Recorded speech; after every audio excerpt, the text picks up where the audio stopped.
여러분 안녕하십니까. 5개월 만에 알렉세이 나발리는 고국 러시아로 돌아왔습니다. 공항에 도착하자마자 곧 구금되었고 지난 2월 2일입니다. 모스크바의 사법당국에 의해서 정식 재판에 회부되었습니다.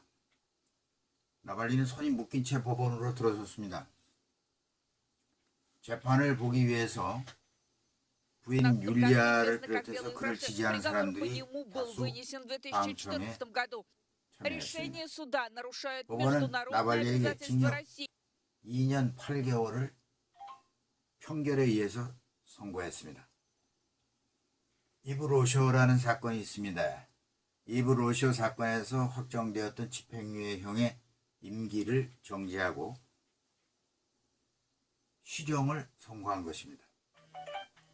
여기서 먼저 나발리의 이브로쇼 소송 사건이 어떻게 된 것인지 간단히 말씀드리겠습니다. 지금부터 7년 전 2014년 12월에 있었던 사건인데요. 프랑스 화장품 브랜드 이브로쇼 회사의 지사가 러시아에 있다고 합니다. 이 회사들에서 나발리가 3,100루블, 약 우리 돈으로 5억 9천만 원의 돈을 불법 취득했다는 그런 혐의를 받고 기소가 됩니다. 나발리는 이것이 나에 대한 모함이라고 이제 주장을 합니다. 그런데 러시아 대법원은 그에게 징역 3년 6개월에 5년의 집행유예를 선고합니다.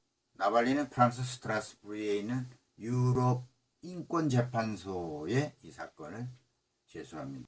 그런데 유럽 재판소는 이것이 자의적이며 근거가 없다 이렇게 판시를 했습니다. 그런데도 러시아 대법원은 유죄 판결의 내용을 번복하지 않았던 겁니다.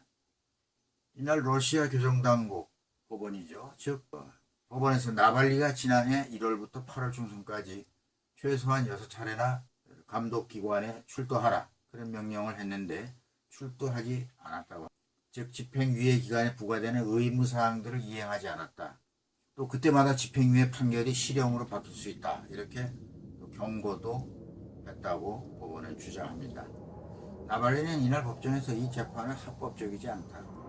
결국 앞에 모든 그런 사건이 전부 자기에게는 이제 조작된 그런 것이다. 중요한 것은 이 재판이 나를 받으려고 하는 것인지 또는 풀어주려고 하는 것인지 이런 것을 결정하기보다 그 이면에 많은 사람들에게 겁을 주려는 그러한 재판이다. 그러면서 나를 비롯해 체포된 모든 사람들을 다 석방하라 이렇게 강력히 주장했다고 합니다.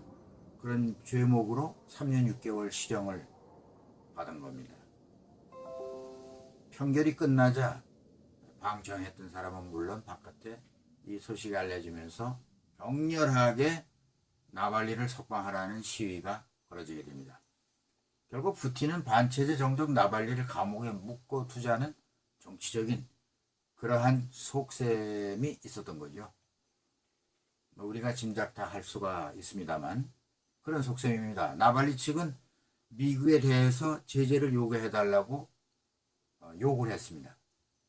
바이든 대통령도 나발리를 즉각 석방하라 이렇게 이제 강력히 비판을 했고 또 국무장관 요즘에 새로 임명된 블링컨이라는 사람이 직접 러시아와 통화를 해서 양국이 나발리 문제를 다루자, 같이 다뤄보자 이렇게 이제 연락을 했는데 아직 아무 대답이 없습니다.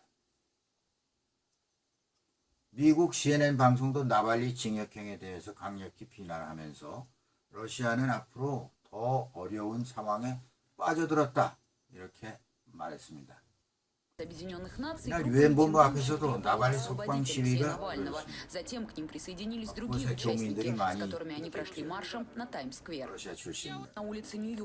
이 재판에서 유럽 국가에서 온 17명의 외교관과 일본 대사관 대표가 모스크바시 법원을 방문했다고 합니다. 그렇지만 외무부 대변인이 이는 주권 국가에 대한 내정 간섭이다. 뭐 이러면서 이들을 거부했다고 합니다. 나발리 평결이 발표된 후 격렬하게 전개되었습니다. 구금된 정치인을 지지하는 집회가 모스크바 중심부에서 시작이 되었습니다. 러시아 당국은 공판이 열린 모스크바 15억 원 부근 도로를 거의 막아놓았습니다. По сведениям правозащитной организации УВД-Инфо были задержаны не менее 1144 человек. Эти данные включают цифры, поступившие из 11 российских городов. Что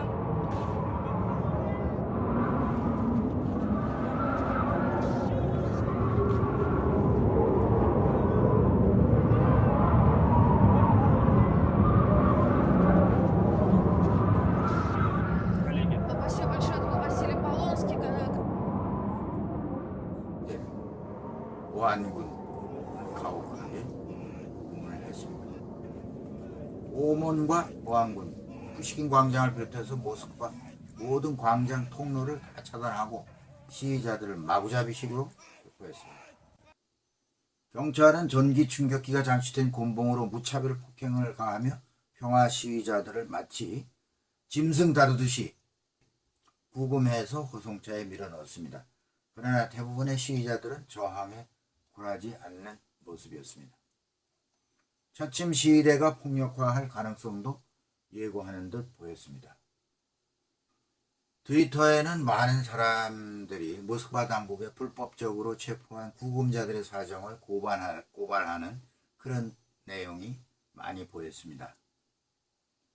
체포된 사람들은 코로나19 감염의 위험성에도 불구하고 비좁은 공간에 사람들을 수용해 놓고 앉을 곳도 마땅치 않은, 용변도 볼 수 없고 물과 음식물도 제때 공급되지 않는 그런 비인도적인 대우를 하고 있다고 폭로했습니다. 또 어떤 트위터는 호송버스에 태운 채로 48시간이나 대기시켜 놓고 있다는 사실을 고발했습니다. 야만적인 그런 방법이죠. 러시아 코런타인 방송의 저널리스트인 케니안 소코리안스카야라는 사람은 방송 인터뷰에서 이번 나발리 재판을 이렇게 논평했습니다. 푸틴 정권의 행보는 러시아의 발전적 미래를 박탈하고 있다. 당분간은 폭력적 물리적 힘으로 시위 사태를 막을 수 있겠지만 민심은 이길 수 없다. 불언간의 아니 어느 시점에서는 그들이 손을 들고 말 것이다. 앞으로 시위는 나발리 석방만을 위한 시위에 머무르지 않고 푸틴 정권 타도, 불의에 대한 시위, 그들이 저지른 법정에서 행한 수치스러운 편결에 대한 시위로 확산될 것이다. 이렇게 평가했습니다.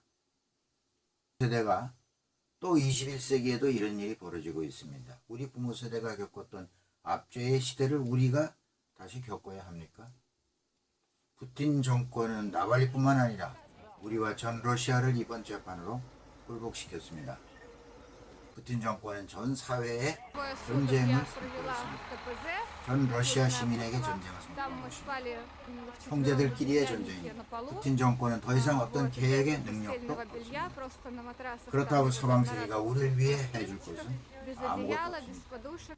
경제는 악화되고 가난은 가속화될 것이고 머지않아 이들은 거리로 터져나갈 것입니다. 더 이상 오래 참기에는 한계가 왔기 때문입니다. 젊은이들 낙관적이 아닌 비관적으로 보고 있습니다. 그들은 스스로 스마트폰, 인터넷을 어떻게 쓰는지도 모르면서 언론 집회의 자유를 말살하고 있습니다. 이런 나이든 독재자들과 함께 살 일을 원치 않습니다. 이렇게 러시아 시민들은 말하고 있다고 합니다. 네, 저는 이런 생각을 해봅니다. 지금 나발리 사태는 현 러시아 사회가 나발리 세대에 의해 벌어지고 있는 자유화 또는 반부패, 민주화 이런 거 저항운동이 같은 러시아 안에서도 또 한편에서는 구소련의 재건을 꿈꾸고 있는 기성세대겠죠. 이런 세대들, 상당 부분 있는 이런 세대들 간에 괴리감이 역력히 이번 나발리 사태에서 드러났다. 이렇게 생각이 됩니다. 그런 갈등 속에 이제 시대가 흐름에 따라서 변화되는 러시아로 갈 것인가 아니면 주저앉을 것인가 하는 그런 어떤 기대 반 또는 실망 반 이런 것을 해볼 수도 있을 것 같습니다. 결국 구소련으로부터 독립한 러시아가 아직도 어떤 과도기를 걷고 있는 것이다. 이러한 감을 지울 수가 없는 것이죠. 숨가쁘게 돌아가고 있는 러시아의 혼란, 최근의 혼란을 주시해 볼 만하다. 이렇게 생각이 돼서 오늘 영상을 제작했습니다. 네, 오늘은 여기까지 하겠습니다. 시청해 주셔서 감사합니다. 김정구 지수도TV의 김정구입니다. 감사합니다.